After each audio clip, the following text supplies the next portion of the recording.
이어서 지역 소식을 깊이 있게 보는 네트워크 연결 순서입니다. 오늘은 먼저 목포로 갑니다. 김혜윤 앵커, 해남에서 역사적 의미가 큰 유물이 발굴됐다고요? 청동기 시대부터 삼국시대까지 걸쳐있는 유적으로 알려진 해남 군곡리폐총에서 흙으로 빚은 배 모양의 유물이 발견돼 학계의 관심을 끌고 있습니다. 이 세기에 벌써 구조를 갖춘 배가 항해를 했다는 추론이 가능해 학술적 의미가 남다른데요. 보도에 허재희 기자입니다. 해남군 송지면 군곡리의 폐총 유적지입니다. 목포대학교 박물관이 지난해 10월부터 9차 발굴 작업에 나서 흙과 조개를 분리하는 등 유물 분류 작업이 한창입니다. 8만 3천 제곱미터에 달하는 해남 군곡리 폐총은 국내 최대 규모이자 유일한 마한 생활유적지입니다.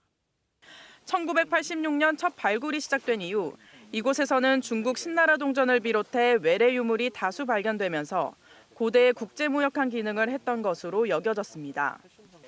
하지만 그동안 배와 관련된 유물은 발견되지 않았는데 이번 발굴 조사에서 길이 9.3cm의 흙으로 만든 배 모양 유물이 출토된 겁니다. 간척지로 매립되기 전 해남군 송지면 백포만 일대가 국제 무역 항이었음을 입증하는 유물이 나왔다는 평가입니다.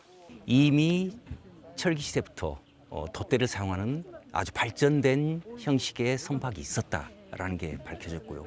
이게 고대 연안 항로 연구에서 굉장히 중요하거든요. 이 군곡리폐총이 이 한반도 서남부의 가장 끝단에서 일종의 무역 항해 역할을 했거든요. 지금까지 국내에서 발견된 가장 오래된 배 모양 유물은 5세기 가야 것인데 이보다 무려 300년이나 앞섭니다.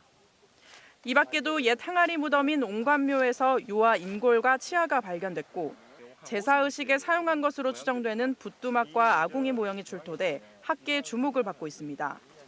향후 앞으로 조사에서는 이 유적 주변에서 이 배의 선박과 관련된 시설, 이런 점박지들을 또 확인하는 조사들을 추가로 이어갈 계획을 갖고 있습니다.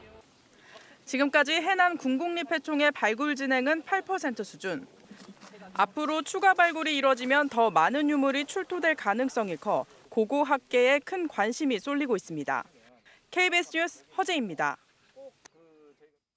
전남도의회 교육위원회가 학교급식 관계자 근무 환경 개선 지원 조례안을 통과시켰습니다. 조례안은 학교급식 관계자의 근무 환경 개선을 위한 시행계획 수립과 급식기구 현대화 지원 확대, 조리실무사의 휴식을 위한 대체 전담 인력제 운영 등의 내용을 담고 있습니다. 전남도 의회는 이번 조례안을 18일 본회의에서 의결할 예정입니다. 해남 완도진도 박지원 국회의원이 최근 갈등을 빚고 있는 전남의대 유치와 관련해 신설의대 정원을 확보하는 것이 무엇보다 시급하다고 말했습니다. 박지원 의원은 KBS 라디오 출발 서해안 시대에서 의대 유치와 관련해 지금 시급한 문제는 전남 동서부의 지역 갈등이 아니라 신설 의대 정원을 정부에서 전남이 확보하는 것이라고 밝혔습니다. 박지원 의원은 또 신설 의대의 정원 확보를 위해 전남 도민들과 국회의원들이 모두 하나로 뭉쳐 정원을 받아와야 한다고 강조했습니다.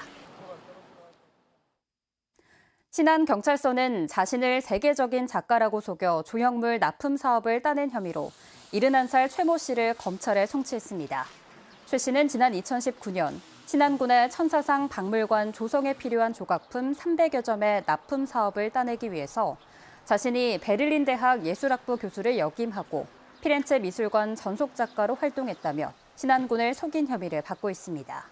신안군은 최 씨를 지난 2월 사기 혐의로 고소했으며 수사가 진행 중이던 지난달 경북 청도군을 속여 조형물을 납품한 혐의로 구속됐습니다. 지금까지 목포에서 전해드렸습니다.